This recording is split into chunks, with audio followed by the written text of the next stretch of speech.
Estamos en comunicación con el profesor doctor jurisconsulto Cuasi Romano, nuestro compañero de tarea, de mesa, de trabajo, y él pues siempre dice, abogado nomás, si bien porque tengo miedo que me denuncie, ¿verdad? Y ahora que estamos en cualquier tema que se denuncia, el abogado Jorge Rolón Luna, constitucionalista, y una persona que sabe mucho de este tema o que en realidad lucha mucho contra estos hechos punibles, terroríficos, aberrantes como la tortura.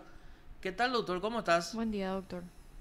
Muy buenos días a ambos. Un gusto conversar con ustedes y también me agradecido por los contextos.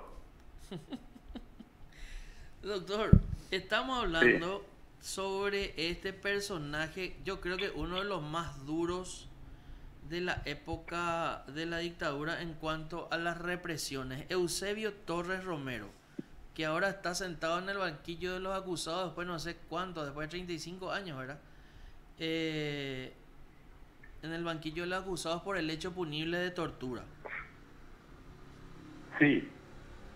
Obviamente, cómo no conocer a Eusebio Torres por, bueno, por el lugar que ocupa en ese ámbito, por su sitio en la historia de la tortura en Paraguay. Y también por varias otras razones. Hace unos años inclusive fue condecorado por el entonces ministro eh, de Vargas. No sé si recuerdan el hecho cuando de Vargas era ministro del Interior. Ujú. Creo que cumplió él con gente que hizo la carrera policial con él, cumplieron 50 años, 60 o algo así de haber terminado eh, su formación inicial, digamos, y fue homenajeado tranquilamente. Y no solamente que fue homenajeado sin que de Vargas y su equipo hayan chequeado a quienes iban a poner medallas, sino que también producto de la personalidad de Torres, que es un personaje interesante en ese aspecto, concurrió a recibir la, La medalla. digamos, sí, el homenaje, la medalla, claro. Eh, bueno, es un hecho plausible, tardío, Ujú. debió haber ocurrido hace mucho tiempo. Es también Torres uno de los que más ha peleado en términos de su defensa y con bastante éxito porque logró dilatar por muchísimo tiempo este momento que está dándose ahora Marcos y Anabela. ¿Se podría decir un acontecimiento histórico esto que está pasando? ¿O ya o es muy grande ya decir histórico por la tardanza del hecho? Bueno, yo creo que no sé, no sabría decir si es un acontecimiento histórico. Sí es para, digamos que por alegrarse, porque independientemente del tiempo, este señor está empezando a responder por sus actos, pero histórico hubiera sido que condenemos a todos los militares involucrados en la represión. No fue condenado uno solo en materia de derechos humanos. Por otros hechos sí, militares del extremismo fueron condenados, procesados. Hubiera sido histórico que también más casos de policías torturadores, porque hay muchos que andan por ahí todavía o que murieron impunes. Pero bueno, sí, podemos decir que es un hecho positivo que finalmente esté sucediendo esto. Estaba declarando Miguel Ángel López Perito, Jorge, y dice, en el departamento de investigaciones se encontraban tres látigos. Una de nombre Constitución para las personas más relevantes. Tenía mango de madera y era el más grueso. Otro Cerro Porteño porque era para el pueblo. Y el tercer látigo Libertad, el más fino y que se soltaba constantemente. Imagínense lo que era. Sí, caso de Torres y de otros personajes, nos plantea siempre la duda, ¿no? Si eran simplemente psicópatas o y eran personas que no padecían de ningún tipo de desarreglo y que simplemente eran parte de una maquinaria, ¿no? Pero había algunos personajes, uno tiene, digamos, esa información cuando habla con las víctimas. Me ha tocado hacerlo en la Comisión de Verdad y Justicia y luego en la Dirección de Verdad, Justicia y Reparación. Entonces, muchas veces estos nombres saltan constantemente por ciertos rasgos particulares, ¿no? Había algunos de estos personajes que disfrutaban haciendo lo que hacían. Y no era simplemente que cumplían con las órdenes que recibían y entendían que eso era lo correcto porque había que luchar contra el comunismo, etcétera. Pero había algunos que se solazaban realizando actos de tortura, y uno de ellos era Eusebio Torres. Acá Anabel decía, estábamos hablando, ¿será que estos señores pueden dormir tranquilamente?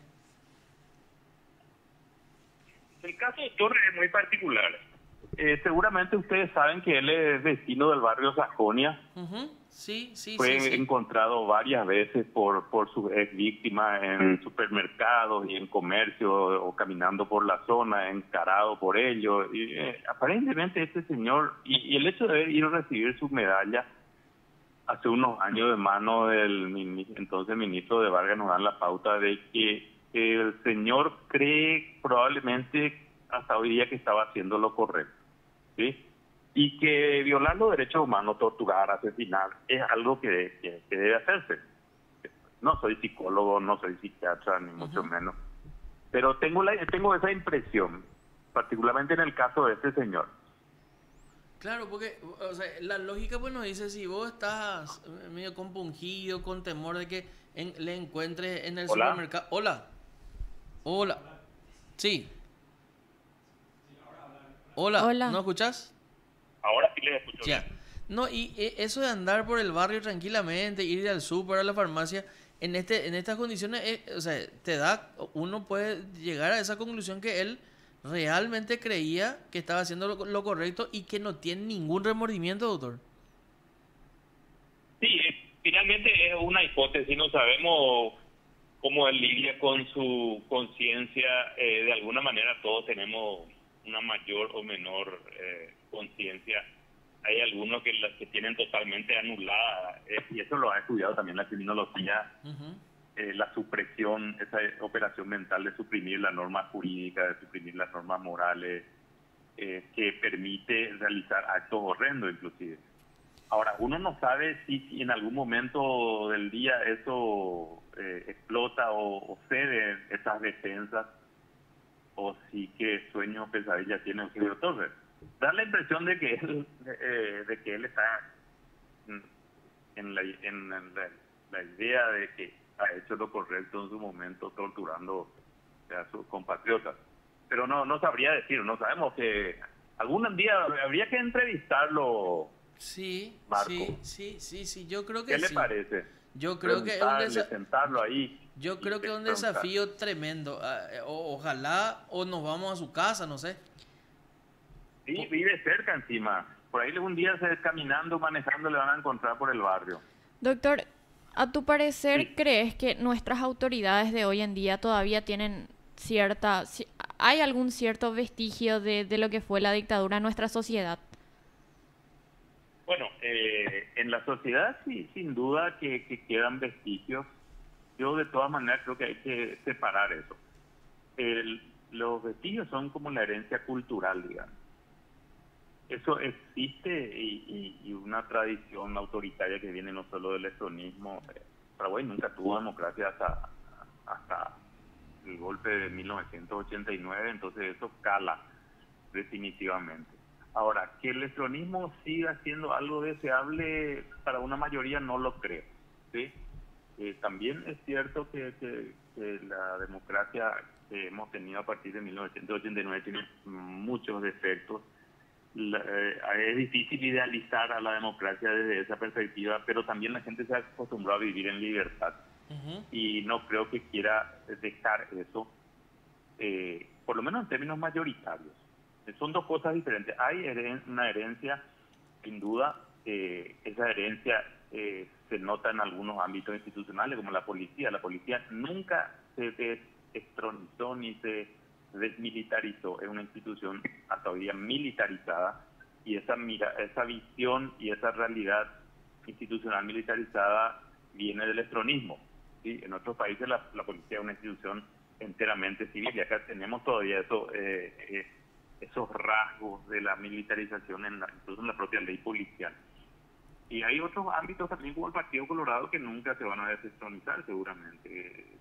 Por un tiempo lo barrieron a Stroessner, lo pusieron debajo de la alfombra como la basura, pero a medida que iba avanzando la transición y la sanción, tanto moral como judicial, a los estronistas se iba, digamos que, difuminando, empezaron a sacar pecho otra vez, y hay un hecho que es muy sintomático de eso. Uno entra a la página web de la ANR y va a la galería de grandes líderes de la ANR y va a encontrarlo a Alfredo Stroessner hasta hoy día. Sigue siendo el presidente honorario de la ANR hasta hoy día, y eso no lo tocan, y han pasado por ahí presidentes inclusive que nunca tuvieron nada que ver con Stroessner, como Nicanor Duarte Fruto, o ya han llegado nuevas generaciones de, entre comillas, dirigentes, y eso permanece. Entonces el Partido Colorado es un ámbito de donde se sigue reivindicando al estronismo, a veces con más fuerza, a veces calladamente, pero nunca se condenó expresamente. Nunca se condenó al estronismo expresamente. En algún momento dado se decía, no, esto va a durar 5 o 10 años, después esto se va a disipar. 35 años que pasó, doctor, y sigue el estronismo vivo. Vivo, es más, yo creo que uno de los acontecimientos más significativos de que siguen fuerte y firme y vivo es que haya llegado a la presidencia el hijo del secretario privado del general Stroessner, ¿verdad? Es que si uno analiza los liderazgos dentro de la ANR a partir de la transición, primero lo encuentra el consuegro. Correcto. Luego un Rodríguez, empresario que se enriqueció durante el estronismo y que estaba asociado al hijo de Stroessner, al coronel Gustavo Stroessner. Uh-huh. Luego aparece el hijo del ministro de Justicia de Alfredo Stroessner, González Mas. Uh-huh. Luego tenemos a alguien que fue perseguido por cometer delitos comunes y estuvo prófugo durante el estronismo. O sea, todo tiene que ver con el estronismo. Y quien no tuvo vínculos con el estronismo fue en su momento Nicanor Duarte Fruto, ¿sí? Y llamativamente Nicanor fue el primero que no hizo actos protocolares el 2 y 3 de febrero porque decía, no hay nada que festejar. Bueno, Nicanor nunca quiso incomodar tampoco a la dirigencia de la cual dependía, que era básicamente estronista. Ese también es el tema. Yo no creo que Nicanor en algún momento también creo que tuvo alguna declaración al respecto, cuando se lo apretó y dijo, bueno, hay que tener en cuenta que en aquella época hablaba una cosa de justificar. No recuerdo bien, no quiero mentir tampoco. Uh-huh. Y bueno, y Peña finalmente es liberal, entonces ahí se rompe un poco porque el Partido Colorado a partir de Carter entra en una nueva dinámica, una nueva lógica, que es el momento en el que se busca una captura del Partido Colorado por parte de un empresariado con un liderazgo muy fuerte, por no decir que es un conglomerado de empresarios, como fue en su momento el guasmosismo. Entonces no cuenta lo de Peña porque va a empezar no es Colorado. Pero, y después si vamos a los nombres de los que fueron ministros, los que fueron diputados y senadores, en los primeros años estaba copado por estronistas eso. Entonces no hubo una purga, no hubo una sanción moral ni tampoco política a los que fueron parte del estronismo, y bueno, ese es el resultado. Por eso es que sacan pecho los estronistas de un tiempo a esta parte, especialmente dentro del Partido Colorado, porque no hubo sanción, porque no terminamos nosotros de cerrar Eso a pesar de que hay un informe de la Comisión de Verdad y Justicia, que es un órgano temporal creado por ley por el Estado paraguayo. Cuando habla la Comisión de Verdad y Justicia, lo habla por boca del Estado paraguayo, ¿sí? No es una ONG, no es un intelectual antiestonista que escriba un libro. Entonces, cuando la comisión habla y dice, bueno, estas son las tierras malavías, entonces es producto de una investigación seria y es una voz oficial, nos guste o no nos guste, cuando habla de, bueno, estas fueron las víctimas. Y puedo tener alta que yo que estuve en la comisión también, creo incluso que el número de víctimas que se menciona es absolutamente irreal. Irreal porque se centra en las víctimas políticas. Pero todos los días de esos 35 años entraba gente a las comisarías por cualquier razón, porque se le antojaba al comisario, porque tuvo problemas con algún presidente seccional, alguna persona del barrio, y era sometida a malos tratos, a detenciones arbitrarias, a tortura también. Y esos casos nunca figuraron, porque fueron víctimas ocasionales, no eran políticos. Entonces, si nosotros vamos a tener en cuenta, yo en mi barrio conozco varios casos, ¿sí? Recuerdo muy bien un caso allá por los años 70, una persona, una vecina, denunciada por otro vecino de haberle robado mientras trabajaba en su casa, ¿sí? Y esa persona fue llevada a la comisaría, y recuerdo que el waterboarding versión paraguaya se lo hicieron de meterle agua por la boca con una manguera hasta que se ahoga una y otra vez para hacerle confesar. Y ese caso nunca nadie se enteró, solo los que estábamos en el... Yo era muy chico, en realidad mis padres me contaron esa historia en su momento. Casos como ese, miles. Entonces, hay que decirlo, la Comisión de Verdad y Justicia se centró en los casos políticos, ¿sí? Por falta de recursos, por muchas razones. Imagínate cuántas detenciones habrá ordenado algún delegado de gobierno, por ejemplo. Delegados de gobierno, los famosos comisarios campaña. Los comisarios de campaña, qué terrible, ¿verdad? Cuando esta fuerza policial que existía en el interior del país, que defendía las delegaciones de gobierno, eran los grandes jueces y parte porque también muchas veces estaban metidos en los líos o resolvían en causa propia. ¿Quién le decía a nadie? Otra cosa, lo ocurrido en los cuarteles de nuestro país, ¿sí? En mi última etapa en la comisión, en mi última etapa en la Dirección General de Verdad, Justicia y Reparación, llegó una señora cuyo hijo muere en un cuartel en Puerto Casado. A esta señora nunca le entregaron el cuerpo del hijo.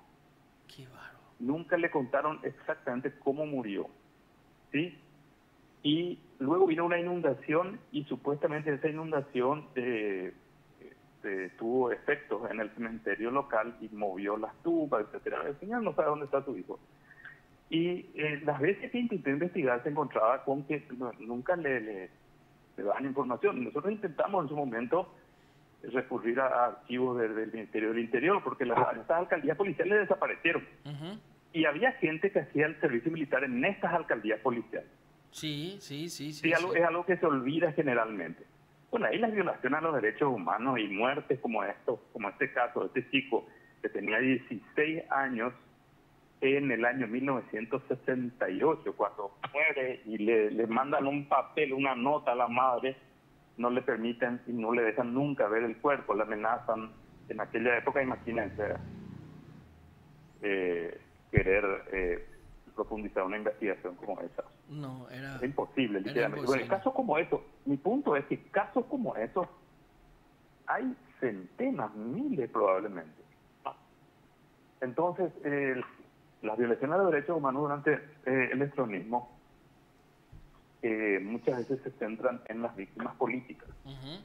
Y la represión política fue muy quirúrgica también. Entonces, a veces los números esos números no asustan tanto, pero fueron 35 años de arbitrariedad en donde los comisarios, los alcaldes policiales, los delegados de gobierno, los militares, Y tenemos también los casos de chicos que hacían servicio militar en las casas, el famoso soldado Oga, los soldaditos Oga. Bueno,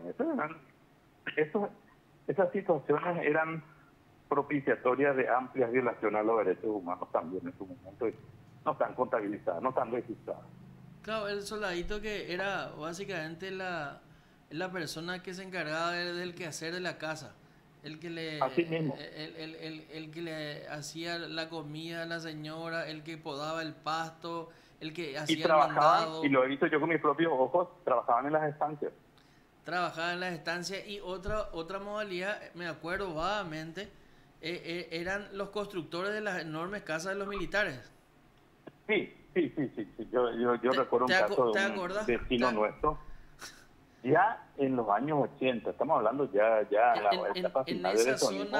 en esa zona de, a ver, un poco del Hotel Casino ex Hotel Casino Itanramá, en esa zona de casas de grandes casas de los militares, estaban los camiones militares y los soldaditos trabajando normalmente en construcción, tranquilo. Sí. Trabajaban como albañiles en las casas de algunos militares que elegían el negocio inmobiliario como su negocio, otros se dedican a otras cosas, construían casas para luego alquilar. Hay militares que tienen decenas de casas hasta hoy día. En las olerías, que eran negocios particulares de los militares también. Sí. Sí, entonces, bueno, todo eso no está contabilizado. Y bueno, fueron historias atroces, y las personas que no lo sufrieron y no lo vivieron, bueno, obviamente tienen alguna reluctancia para comprender, para aceptar, y no tienen los elementos para comprender, porque no hemos hecho educación al respecto. Categórico. Justamente estamos diciendo en los libros actuales de historia del Paraguay, básicamente esto no se habla.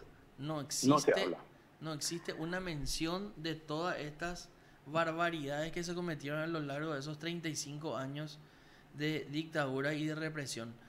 El caso de Walter Bower, por ejemplo, siendo ministro del Interior, en estos días ayer creo que eso suspendió y pasó para la semana que viene también, para el martes, un juicio oral por tortura. Imagínese Walter Bower, que mucha gente decía que tenía una ligación más que de afecto con el dictador, ¿verdad? Sí, bueno, yo soy un crítico consuetudinario y por varias razones a la labor de la llamada Fiscalía Especializada de Derechos Humanos. Digo llamada porque obviamente es un nombre nada más, no dice nada, no representa nada ese nombre. De verdad, se me ha tocado conocer equipos especializados en Argentina, que llaman Fiscalía contra la violencia institucional, y en otros lados tienen nombres similares que de derechos humanos, pero son gente especializada realmente. Quiero, si tengo un minuto, precisar mejor. Yo tengo un cliente que fue víctima de tortura hace unos años, y hasta hoy día, pasados ya unos años, la Fiscalía no puede supuestamente identificar a los policías que intervinieron en este hecho. Y ¿cuál es la excusa de la Fiscalía? Que la policía le dice que justo ese día hubo una movilización muy grande y no se sabe quién manejó la patrullera, no se sabe, cuando sabemos que la policía registra literalmente todo. También se perdieron las actas de ese día, que se mojaron los cuadernos, que bla, bla, bla. Entonces, cuando uno les inquiere a los fiscales por qué eso no se pudo averiguar, me refiero a los nombres de las personas que intervinieron, de los oficiales y suboficiales que intervinieron, dicen, nosotros hemos enviado todas las notas respectivas, hemos intentado, acá se puede ver, y justamente el hecho de que una fiscalía sea especializada en derechos humanos tiene que llevar a que las herramientas y los modos de buscar la verdad sean diferentes, porque en otro tipo de delitos funcionan las notas y los oficios. Y además, en otro tipo de delitos se cuenta, en principio, con la colaboración policial. Entonces, una fiscalía especializada tiene que contar que en los casos de tortura donde están involucrados policías, tiene que tener otro protocolo de actuación. Eso es ser fiscalía especializada, tener otras herramientas, no usar las mismas herramientas que se utilizan en delitos comunes, porque eso no funciona. Y fíjense el caso de las torturas en Ciudad del Este. La misma historia. Hasta ahora, la colaboración de la Marina en ese caso ha sido nula para identificar a los oficiales y a los suboficiales y a los soldados, los marineros que ese día participaron de la represión. Y los que estaban incluso, porque mucha parte de la tortura de ese día se cometió en la dependencia militar. Pero no se sabe quiénes estaban ni quiénes fueron los responsables. Entonces la Fiscalía se encuentra, comillas, suponiendo que le interese, con esos mismos problemas, pero no actúa diferente. Entonces, cuando una Fiscalía es especializada, cuando entiende las características particulares del tipo de delito que está investigando y actúa de una manera que le permita resolver los problemas que ese tipo de delito le van a plantear, como sería en este caso, en estos casos, la no colaboración de la fuerza policial o militar. Entonces, esa fiscalía no tiene nada de especializada, es una fiscalía que tampoco imputa casi nunca. Cuando lo hace es para tirar bombas y festejar, no tiene condena. Fíjese que si uno se pregunta cuántas condenas obtuvieron, la respuesta que va a obtener uno es para el llanto. Entonces, los casos de Bower y otros que ya vienen de este tiempo democrático, entre comillas, tampoco tienen mucho éxito, por no decir que es nulo el éxito en términos de condena. Correcto. Increíble, pero se toma, creo que desde la cabeza del Ministerio Público, y no solo esta, sino la que se fue, o las que se fueron, a la Fiscalía de Derechos Humanos como una fiscalía de castigo o algo así, o una fiscalía para que le congelen ahí al fiscal, porque la última que estuvo creo que ya fue cambiada, ahora no sé quién es, no hablan con nadie, no le reciben a nadie, como vos decís, no imputan, no desestiman, no van para adelante ni para atrás. Es increíble, es un gasto al santo cohete al Ministerio Público al final. No, yo sostengo hace muchísimo tiempo varias cosas. Una, que no es una fiscalía especializada. Dos, que es una fiscalía que está ahí para vender eso al exterior, a la comunidad internacional, porque tenemos obligaciones en materia de derechos humanos. Tercero, que realmente ahí se envía a los fiscales que no tienen padrinos y que no tienen, digamos, que la posibilidad de ir a otros lugares más atractivos en términos, y hay que decirlo con todas las letras, pero que nadie se enoje conmigo, en términos recaudatorios, ¿sí? Es el último lugar que quieren ir los fiscales voraces o los fiscales que tienen algún tipo de interés en hacer lucir su carrera, que es ir a delito económico o a la fiscalía hoy día de crimen organizado, de narcotráfico. Entonces nadie quiere ir ahí. Por eso es que también podemos decir con todas las letras que no es especializada, porque ahí no hay gente que tenga vocación por los derechos humanos. Están de mala gana. Y se nota. Categórico. Doctor, te agradecemos muchísimo la comunicación y sabes que esta es tu casa. Gracias, te esperamos doctor. siempre. Hasta la próxima. Muchas gracias. Dale. Gracias, doctor. Dale. Usted está escuchando PDS. En realidad, el doctor Jorge Rolón Luna, especialista